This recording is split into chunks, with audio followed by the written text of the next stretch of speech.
வணக்கம், வாழ்க வளமுடன். தனுசு ராசி நேயர்களுக்கு இந்த கார்த்திகை மாதம் எப்படி இருக்குன்னு பாத்தீங்கன்னா, தனுசு ராசி நேயர்களுக்கு கார்த்திகை மாதம் அப்படின்னு பாக்குறப்போ பல தினுசான தகவல்கள் வரக்கூடிய மாசமா இருக்கும்.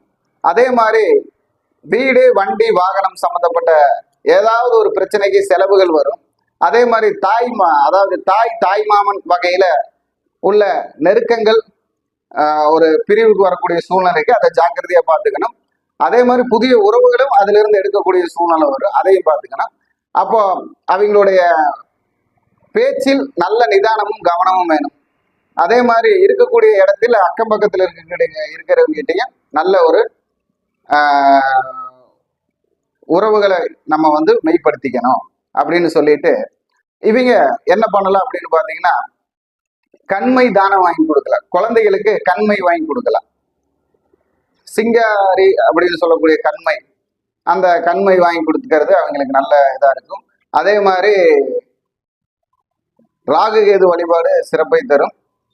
அதே மாதிரி இருக்கங்குடி மாரியம்மன் வழிபாடு சிறப்பை தரும். அப்போ இன்று இருப்பது நாளை இல்லை அப்படிங்கிறதுக்கு தனுசு ராசி தான் எடுத்துக்காட்டு. வணக்கம், வாழ்க வளமுடன்.